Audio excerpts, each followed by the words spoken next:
Toe ek Stellenbosch toe. Waar het jy toe gaan swat? Toe het ek rekeningkunde studeer. Wat 'n koshuis? Metanoia. My ene, Ja, so bekering, omdraai. Ek was die tweede jaargroep in die koshuis wat die nuwe koshuis was. My ene, En ja, die naam is toe snaaks genoeg Metanoia. reg. En En kerk, waartoe gaan jy toe kerk? en toe gaan ek na 'n charismatiese kerk. En ek was seker vir 10 jaar in daai kerk. En saam met dit het daar goed in my en my vrou se lewe gebeur, lewensomstandighede wat moeilike tye was en waar my teologie ons absoluut niks gehelp het nie. Hoekom nie?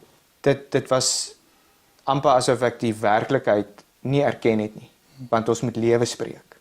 Ons mag nie erken wat hier aangaan nie, want jy moet lewe spreek. Jy mag amper nie sê as jy siek is nie. Nee, jy weet, daar's hierdie simptome, maar dit is nie werklik nie. En ek onthou net dat ons deur 'n tyd gegaan het en aan die einde van dit het ons gesit en gesê soos hier's groot fout. Hoe kan hierdie die werklikheid wees? En dit wat ons glo van die Here en teologie absoluut niks met dit te doen het nie, geen invloed op dit het nie en dit wat ons gedink het, gebid het en gedeel het absoluut geen effek gehad nie. Iewers is daar fout. En dit het ons regtig geskit. Vriende, ek het die groot voorreg om Rian Victor hier by ons in Kaapstad. Hulle het gister geland. Sondag hier geland, terug van Amerika. Hy het 'n meestersgraad gaan doen in Amerika by die Masters Seminary daar by John MacArthur, hulle se wêreld. En dis 'n heerlike voorreg om nou al vir 'n paar jaar jou vriend te wees. Ons kommunikeer by tye, ons het 'n paar Zoom gesprekke gehad met 'n paar ander ouens.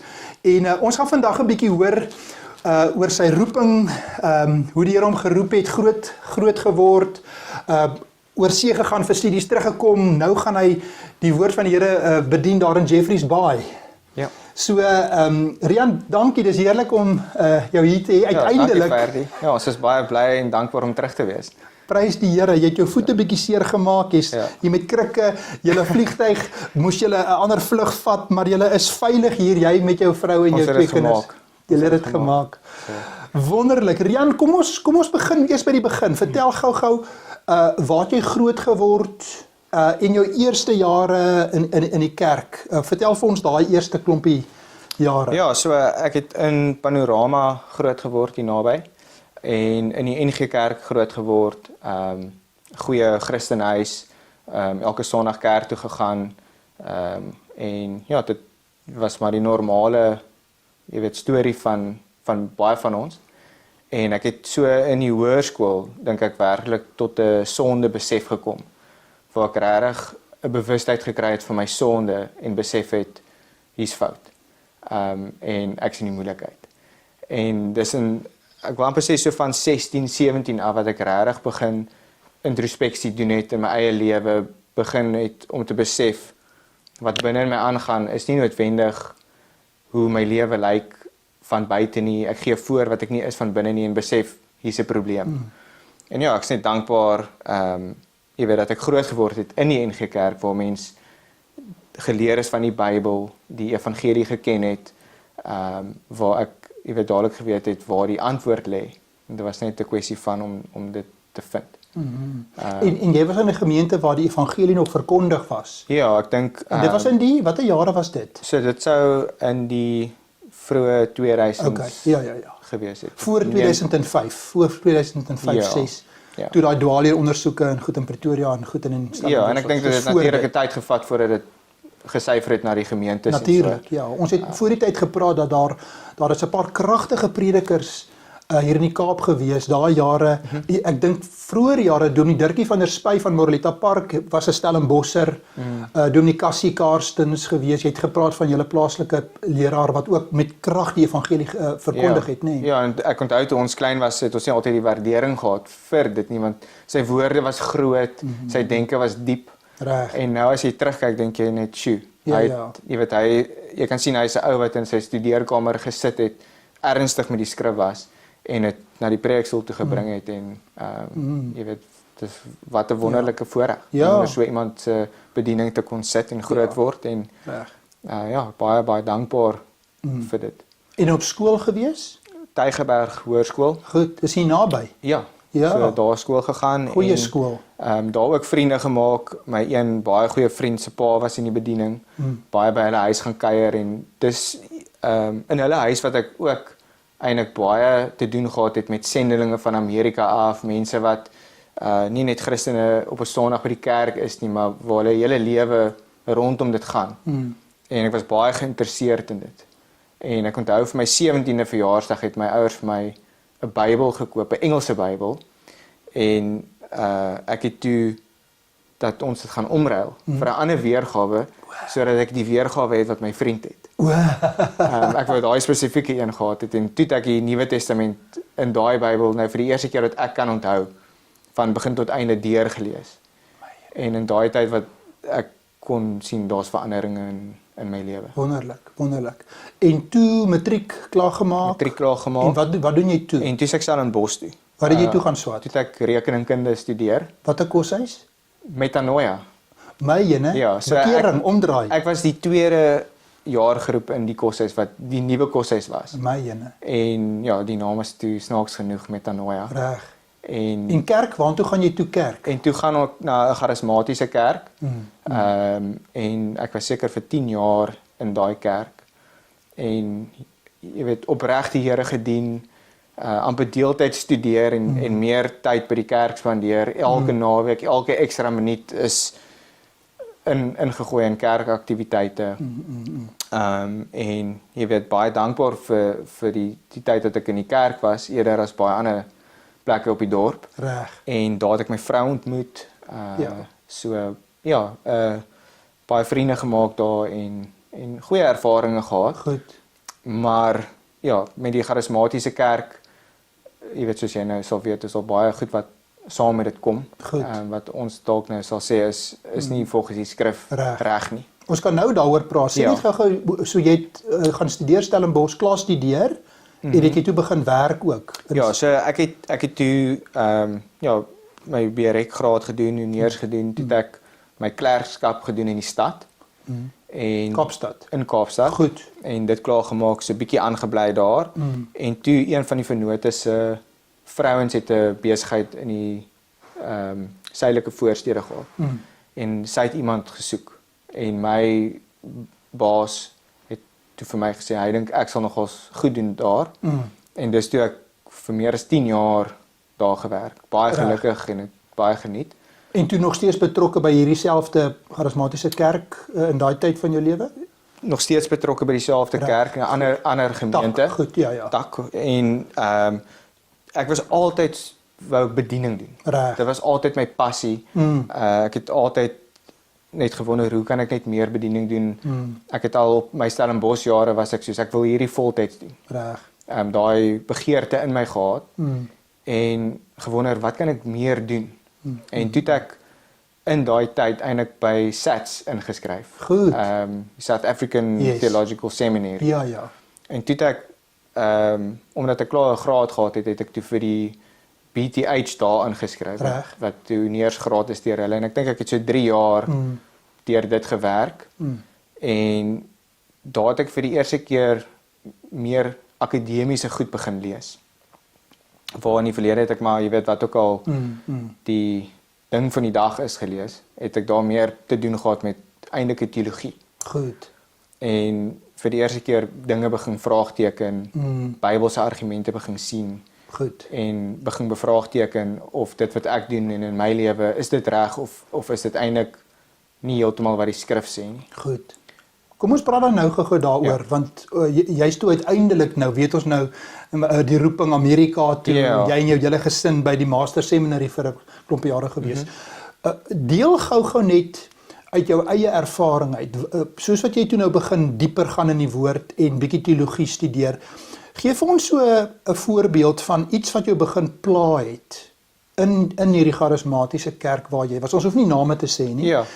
Iets wat jou begin pla het oor tyd en jy het gaan worstel met die skrif en toe die Here uiteindelik vir jou gewys hier is 'n probleem. Gee ons 'n bietjie 'n voorbeeld. Ek dink daar's 'n kultuur wat heers in die opset van die kerk wat baie gefokus op geestelike prestasies die hele tyd. jy moet eintlik baie doen en waar ons al glo dat vir ons is die skrif alles. Maar daar moet jy woorde ontvang en goed wat heeltyd dan addisioneel is tot die skrif. Voordat jy nog noodwendig die skrif bemeester het en dit verstaan, kom daar al hierdie goed van oral in wat jy dan moet gehoorsaam wees. Gee 'n bietjie 'n voorbeeld net in praktyk, hoe sal dit lyk? Ja, so jy sal byvoorbeeld as jy bid.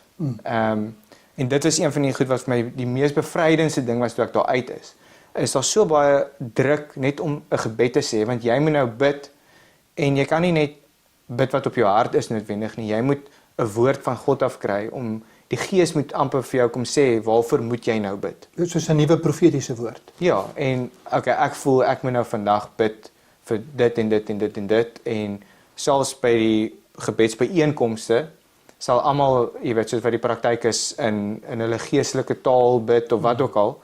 En dan kom jy by mekaar, almal deel wat het hulle gevoel en dan okay, kom ons bid vir hierdie tipe van dinge. En daar's baie druk op dit. En jy het dalk 'n sleg afdag gehad en jy voel niks of jy hoor niks of jy weet, praat die Here nie met my nie. Het ek 'n verhouding met die Here?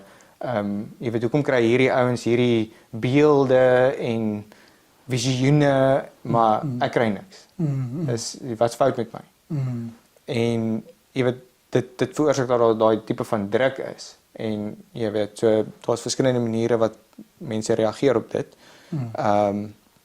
En ja, dit is maar een voorbeeld dink ek wat toe ek uit daai beweging is Goed. op die ou end waar ek net kon bid voor die Here. Reg. My hart uitstort voor God. Reg. My sonde bely.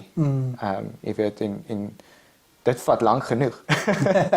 Sê gou hoe dit gebeur toe dat jy uiteindelik daar weg is. So terwyl ek by SATS studeer het en kyk SATS is nie noodwendig gereformeerd en jy weet ek dink hulle het jy weet jy kan verskillende posisies handhaaf by hulle.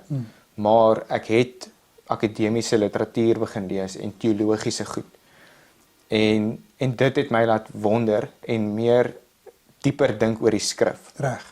En saam met dit het daar goed in my en my vrou se lewe gebeur, lewensomstandighede wat moeilike tye was en waar my teologie ons absoluut niks gehelp het nie. Hoekom nie? Dit was amper asof ek die werklikheid nie erken het nie, want ons moet lewe spreek. Ons mag nie erken wat hier aangaan nie, want jy moet lewe spreek. Jy mag amper nie sê as jy siek is nie, nee, jy weet, daar's hierdie simptome, maar dit is nie werklik nie. En ek onthou net dat ons deur 'n tyd gegaan het en aan die einde van dit het ons gesit en gesê soos hier's groot fout. Hoe kan hierdie die werklikheid wees? En dit wat ons glo van die Here en teologie absoluut niks met dit te doen het nie, geen invloed op dit het nie en dit wat ons gedink het, gebid het en gedeel het absoluut geen effek gehad nie. Iewers is daar fout. En dit het ons regtig geskit. En dan besef ons, okay, ons is eintlik baie ver van die skrif af. En toe om te besef wat die skrif alles leer van beproewinge, moeilike tye, hoe God dit gebruik, hoe die duiwel nie by ons kom steel nie, maar hoe God ons deur hierdie dinge sit om ons te vorm en omdat hy lief is vir ons. En dis in die Bybel. Dit staan swart en wit en ek meen dis van die maklikste dele om te verstaan. En dis daar. En ja, net om dit jy weet te kan sien swart en wit in die skrif en dit is so 'n massiewe kopskuif. En jy weet jy begin besef dat God is goed. Ten spyte van hoe omstandighede en daar's niks fout met ons geestelik nie. Behalwe dat hierdie goed kan nie waar wees nie. En dan begin jy nou dieper te krap en meer te lees en dan begin jy besef daar's baie ouens wat ook glo dat dit nie reg is nie. En dan het hulle goeie Bybelse argumente. En ja, so het ons begin lees en met ander mense praat wat ons ook kon help hoe om te dink deur hierdie tipe van goed.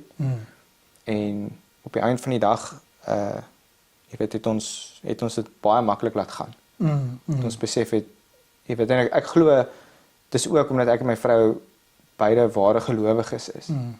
Dat die oomblik toe ons die waarheid hoor, proe en sien, gaan nie nooit weer terug na enigiets anders toe nie.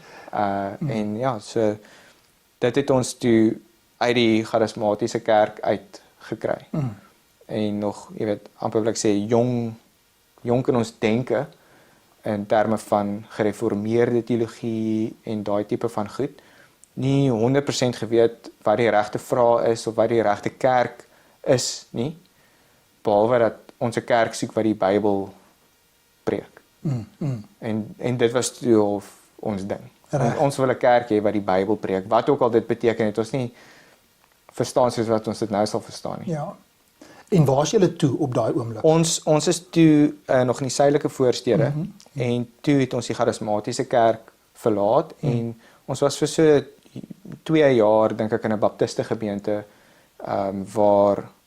wat so half tussenin charismaties gereformeerd was, so half 'n mengelmoes van dinge, maar dis maar in daai tyd wat ons ook dinge begin deurdink het en goed, en daarna is ons toe Jeffreys Bay toe. Reg. Hoekom Jeffreys Bay? My vrou het nog haar hele lewe lank ook daar gaan vakansie hou. Soos ons toe ons kinders was. Ja. Okay. En ek is baie lief vir die see. Reg. So ek het net 'n halwe verskoning nodig gehad, en my skoonouers is daar. O, goed. Hulle het getrek al baie jare terug, daarna toe. En met die hele COVID, goed wat gebeur het, en al wat ons van die huis af kon werk meer, het daar geleentheid gekom dat ek dit kon doen. Reg. En ons het hier die skuif gemaak. En wat gebeur toe daar? En die eerste ding wat ons toe nou doen, is, ek doen toe my navorsing en kyk na al die kerke. En die een kerk wat ek toe sien, wat ek toe dink, okay, hierdie lyk nou vir my na 'n goeie kerk, was toe Jeffreys Bay Bible Church. En ek gaan toe die Sondag, en die pastoor staan toe op om te preek, en hy tel sy Bybel fisies op, hou dit in die lig, en hy sê toe, ek hoop dat julle fisiese Bybel nog kerk toe bring, want julle moet kyk, dat wat ek van die preek sou af preek, dieselfde is as wat julle daar sien staan in die Bybel. En soos wat ek gesê het, al wat ons geweet is ons soek 'n kerk wat die Bybel preek, en hy doen toe hierdie 5 minute dingetjie voordat hy preek, die eerste Sondag in die kerk, en ek tog toe, dis nou ons antwoord op gebed. Dis wonderlik. En hy was besig, ek dink, daai stadium om deur die boek van Kolossense te preek. En dis ook toe ons blootgestel word aan, of uitlegprediking, waar hy versie vir versie deur 'n boek preek, en sy punte kom van die skrif af. En nadat hy gepreek het, sien jy, ja, dis presies wat die skrif sê. En ek dink hy het dit sedertdien al weer gedoen. Maar dit was toe nie elke Sondag dat hy dit doen nie. So ons sien dit as die Here se genade dat hy dit op daardie Sondag die Bybel opgelig het. Toe ons die eerste keer daar sit, en dit is waarvoor ons uitgekyk het. Wonderlik. So ja, en van daai Sondag af het ons alles ingegooi in die gemeente, lidmate geword en gedien soveel soos wat ons kon, geleer soveel soos wat ons kon. Absolute wonderlike tyd gehad in die gemeente. Toe is jy betrokke in die gemeente daar in Jeffreys Bay, en jy werk nog, en jy's raak betrokke in die gemeente, en op watter stadium het die roeping toe vir jou baie sterk geword daar in die gemeente? Die roeping was nog altyd daar. So ek het maar vinnig met die pastoor gepraat en vir hom, maar jy weet, vertel waar ek vandaan kom en my agtergrond, en teen daai tyd het ek ook al sets klaar gemaak. En hy was toe eintlik baie vinnig om vir my te sê, okay, as dit is wat jy wil doen, kom ons skryf jou 'n geleentheid om te preek.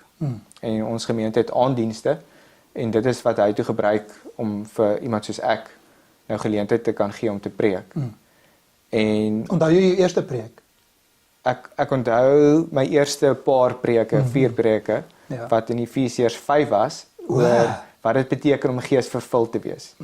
So jy kan nou dink hoekom ek nou na daardie skrif toe gegaan het, want ek kon nie glo die Bybel sê vir ons wat beteken dit om geesvervuld te wees. MacArthur soos jy dit sê, het ek geluister na MacArthur waar hy Efesiërs 5 be filled with the Holy Spirit. Ja. Dis 'n opdrag, dis nie 'n gevoel nie, dis nie. Dit is. En dit staan swart en wit in die Bybel, En met ons agtergrond in die charismatiese kerk was dit so 'n vars briesie Ja. om te sien, okay, dit is wat ons moet doen. Dit is wat dit Ja. beteken. So dit was toe my eerste preek en ek het in die charismatiese kerk ook gepreek. So ek het nou nie alles van dit gedeel nie, maar ek onthou ek het gepreek en soos wat ons deur die veranderinge gegaan het en begin besef het dat ons nie meer oortuig is dat dit die waarheid is nie, het ek na die pastoor toe gegaan en vir hom gevra om my af te haal van die preekrooster af.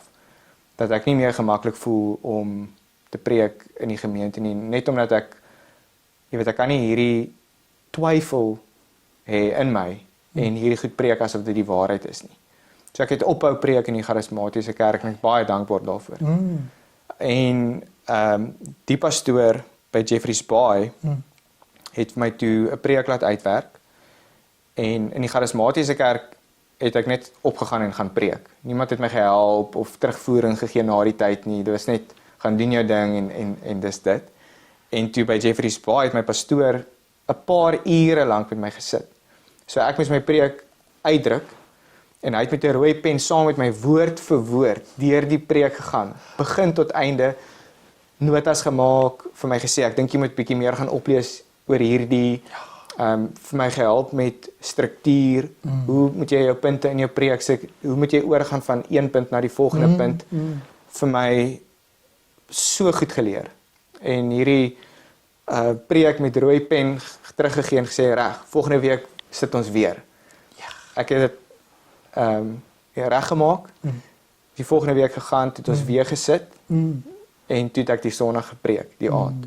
En toe na die Sondag, die week daarna, toe sit hy weer met my en toe gee hy nou terugvoer oor my preek. Ek meen, dit het om ure gevat. Ja. Ure. En dit is, ek kry sommer hoendervleis, want dit is wat gebeur het by Genève, hulle met Calvin hulle daar, hoe hulle die jong dominees, die studente gemoduleer het. Hulle het hulle laat praat en dan die dominees daar gesit en dan het hulle gesê verander dit so. Dis presies soos wat jou leraar nou hier gemaak het. Ja, en ek meen hy het vir my 'n paar geleenthede gegee en elke keer het hy dieselfde tyd en moeite ingesit om my te help.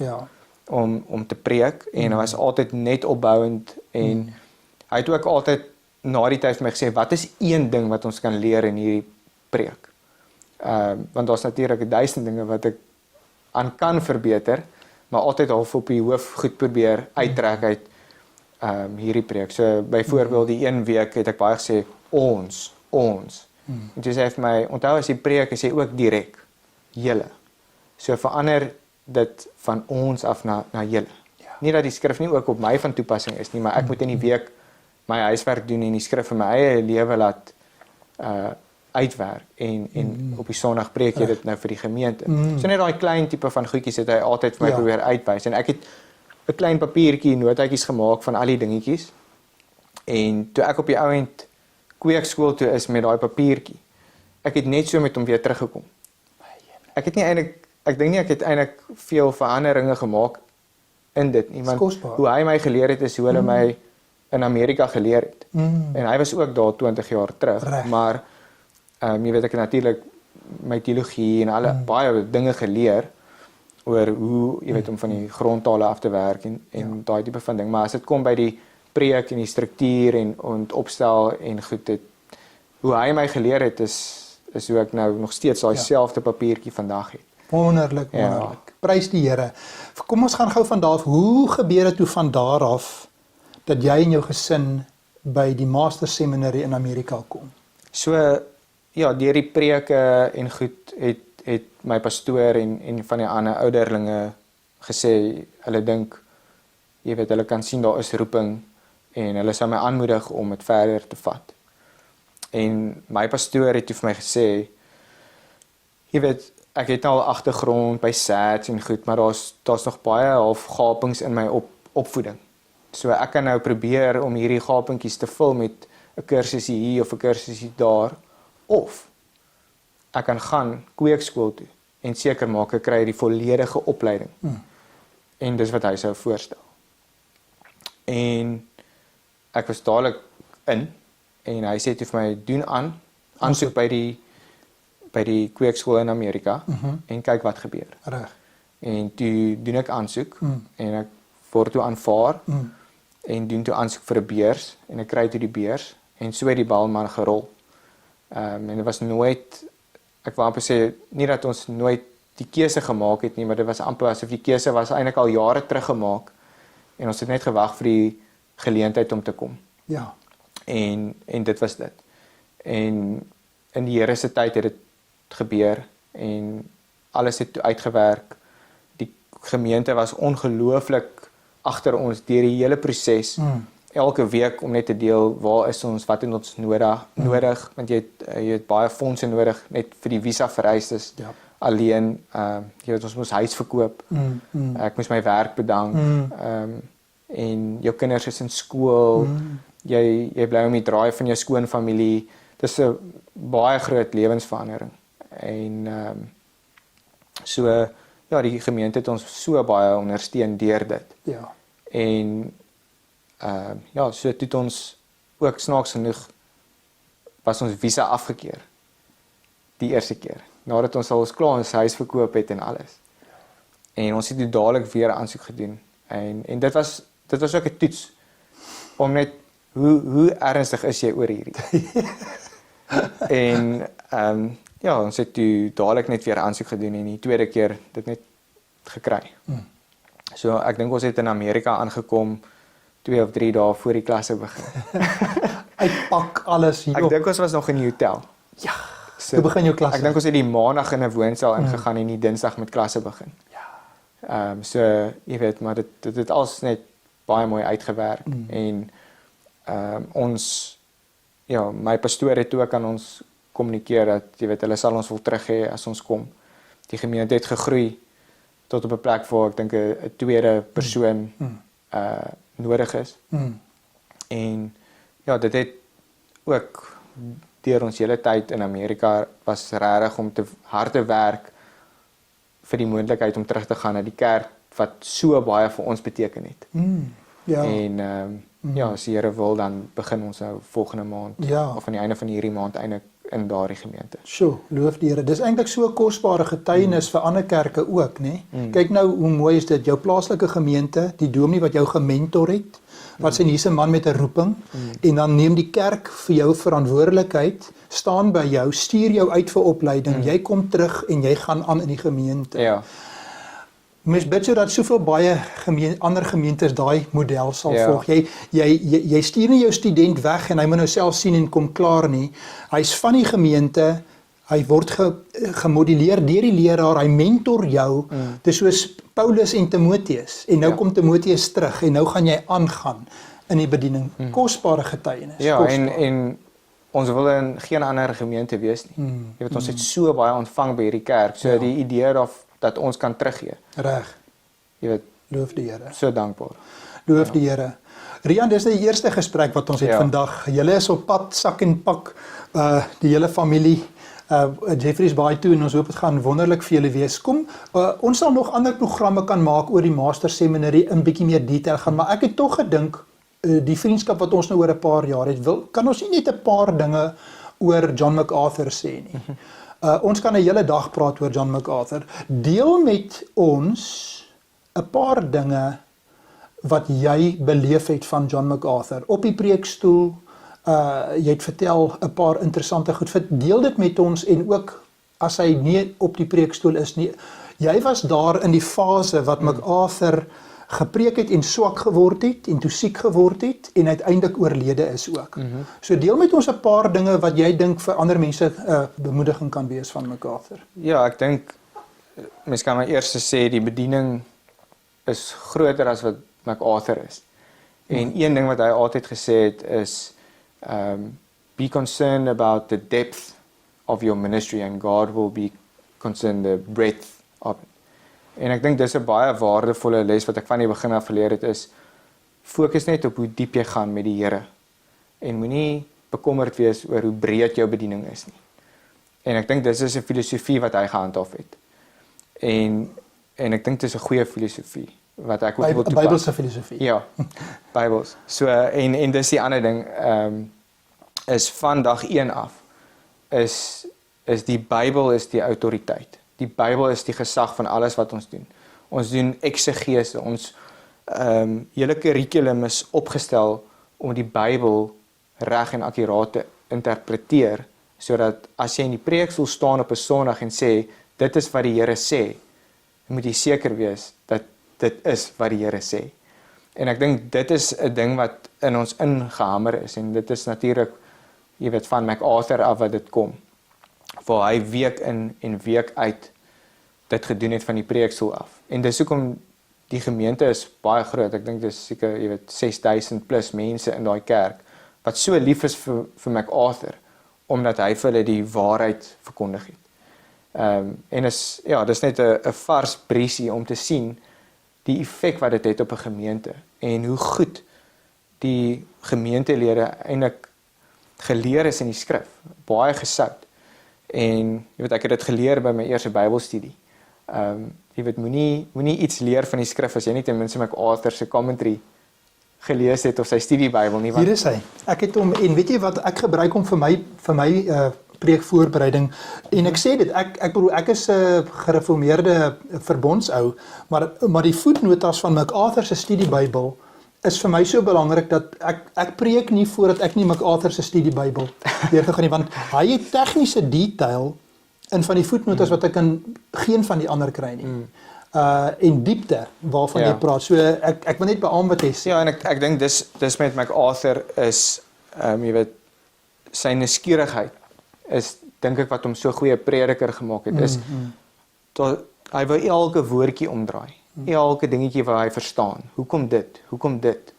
En ek dink dit het hom in sy stoel gehou om te studeer vir sy preke elke Sondag. En ek dink dis ook, jy weet, ek wil nie preek soos MacArthur gepreek het nie, maar ek wil studeer soos wat hy studeer het. Reg. Om ook die skrif, elke liewe dingetjie wat jy kan myn uit dit uithaal. En dat jy, as jy in die Sondag in die preekstoel staan, nie huiswerk, jy weet, gelos het en nie daarby uitgekom het nie, maar elke woordjie omgedraai het en regtig daar kan staan en met duidelikheid kan preek. En dis ook 'n ding wat vir my uitstaan van hom is die duidelikheid waarmee hy die skrif uitgelê het. Dit was eenvoudig. As jy eintlik luister na wat hy sê, dan dink jy, dit is so eenvoudig. Hy's glad nie gekompliseerd nie. Ja. En hy het ook altyd gesê, jy moet lees totdat 'n konsep vir jou duidelik is in jou kop. Want as dit nie duidelik vir jou is nie, dan gaan dit nie duidelik wees vir die mense vir wie jy preek nie. So ek dink daai ding van die diepte waarop hy gefokus het, om diep te wees met die Here, om die Bybel te preek en elke woordjie, elke konsep om te draai en te weet wat dit beteken en dit uit te lê. Is groot dinge, dink ek, wat daar in ons ingehamer is, jy weet, oor die tyd van ons studies. En dan soos wat ons ook vroeër gepraat het, is, jy weet, sy lewe het beamoen wat hy preek, van die preekstoel af. Sê ietsie daarvan. Wel, ek dink meeste van ons weet van iemand, jy weet, wat ongelukkig nie getrou was nie. 'n leraar of 'n pastoor of 'n dominee wat gefaal het in 'n area van sy lewe. En ek dink vir iemand soos MacArthur wat tot in die 80's toe getrou gebly het aan God. En jy weet, op sy sterfbed, sy laaste woorde was om wees getrou aan God. Dit is sy ding. En om iemand te kon sien dit doen is so mooi in vandag se tye waar dit ongelukkig te algemeen is om dit nie te sien nie. En ja, mense is dankbaar vir sulke voorbeelde wat ons kan volg. Loof die Here. Hoor hierso, dit is so 'n voorreg om te gesels met jou hieroor. Dit maak mens opgewonde om 'n nuwe generasie jong manne te sien. Wel, jy is redelik jonk. Ja. Wat oor see gaan, daar's 'n paar ander ouens met wie ons gesels het wat na Puritan Reformed is. Daar's 'n ou wat by RTS was wat ook nou hier is, hier in die Kaap. Ouens, 'n nuwe generasie wat die Here oprig, wat die woord van die Here gaan kom verkondig. En daar's randsake waaroor ons 'n bietjie met mekaar kan verskil, maar die evangelie, as ons kyk die reformatie, die groot waarhede wat MacArthur, een van sy laaste boekies was nou The Doctrines of Grace. Ja. Dis een van die laaste goed wat hy graag vir die kerk wou gee voordat hy die ewigheid ingaan. Ek sit en dink nou aan jong manne wat nou luister na die gesprek en van hulle het ook 'n roeping. As jy vir hulle 'n woord net van bemoediging wil gee, en dan 'n vers wat die Here in jou lewe gebruik het, wat miskien opsom jou 4 jaar van modulering, van voorbereiding en nou terugkom, miskien kan jy deel met 'n paar ouens dan 'n woord van die Here ook vir hulle gee. Ja, ek dink as ek een ding kan sê, is net moenie net soek vir die maklike pad nie, maar soek die regte pad. Ek dink met my agtergrond, ek het baie kerke en kerkopsette gesien waar jy weet dit nie Bybels gebeur nie. En as iemand op 'n Sondag in die preekstoel wil staan, dink ek dis so belangrik om seker te maak jy al die opleiding wat jy kan kry. En al is dit om jou huis te verkoop en jou gesin Amerika toe te vat vir 3,5, 4 jaar, waar daar nie Afrikaans is nie en die kultuur is baie anders as wat ons verwag het. En wat weet al die uitdagings wat daarmee gepaard gaan, dis die moeite werd. As ek dit oor kon doen, sou ek dit weer doen. En ons het 'n wonderlike tyd gehad in Amerika, so baie geleer en ek so dankbaar dat ek vertroud nou is om die Bybel te kan vat en ek weet wat ek moet doen om by die preek uit te kom. Ek sit er amper om te dink om dit te doen sonder opleiding. So ek wil net enigiemand wat daardie pad wil stap die pad. Doen dit, kry die opleiding, moenie dink jy's te oud nie. Moenie dink dit is te laat, jy het dit gemis nie. Jy weet ek het met my vrou en 2 kinders oorgegaan. En dit was so spesiaal om dit saam as 'n gesin te doen. Ja.